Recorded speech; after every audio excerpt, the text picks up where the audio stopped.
पूरा भारत एक ही रंग में रंगा है। राम राम राम, मेरे घर राम आ गए। राम अपने अयोध्या अपने घर वापस आ गए, विराजमान हो गए। काफी दिन, काफी साल, न जाने कितने साल उन्होंने टेंट में गुजारे, लेकिन अब राम अपने ही घर में विराजमान हुए हैं।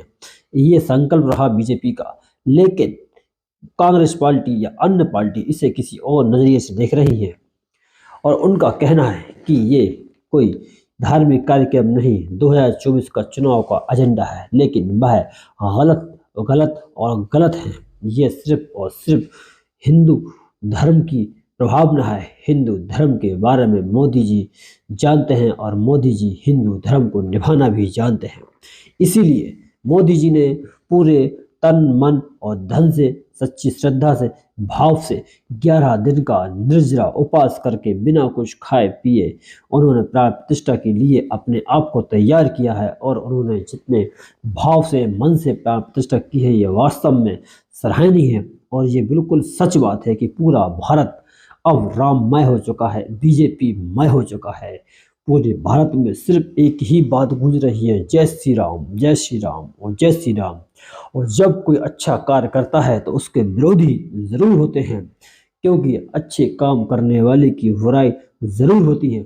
इसलिए कुछ पार्टियां, कुछ नेता जो विपक्षी पार्टी के हैं, वह न जाने कितने आरोप मोदी जी पर लगा रहे हैं। ये बिल्कुल गलत है और ये बिल्कुल सही बात है कि आने वाले 2024 के चुनाव में बीजेपी एक तरफा ज़्यादा से ज़्यादा 350 सीटों से भी ज़्यादा सीटों से विजय होने वाली है। इस तिलमिलाहट में विपक्षी पार्टी न जाने क्या क्या कह रहे हैं।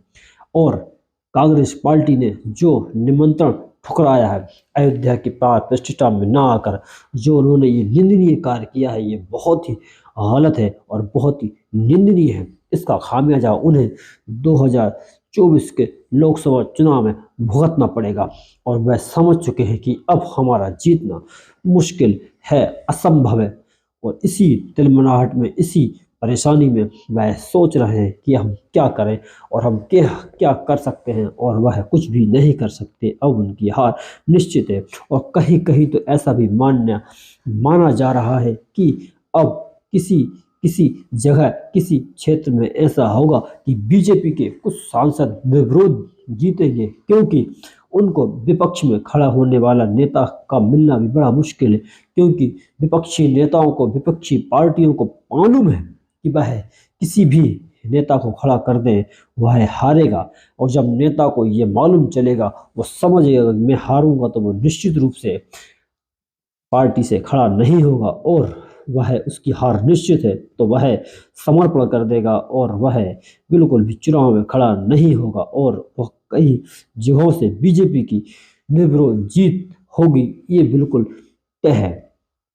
ऐसा भी माना जा रहा है कि इस बार बीजेपी मोदी के नाम से चुनाव हर बार लड़ती आ रही है और इस बार भी वह मोदी के नाम से ही चुनाव लड़ेगी और अधिक से अधिक सीटों से विजय होगी। इस बार लोकसभा की चुनाव में जो रिकॉर्ड टूटने वाला है, वो बिल्कुल ही अविस्मरणीय होगा। उसे कभी कोई पूरा भारत भुला नहीं पाएगा। इस बार सिर्फ और सिर्फ राम का झंडा लहराया है। और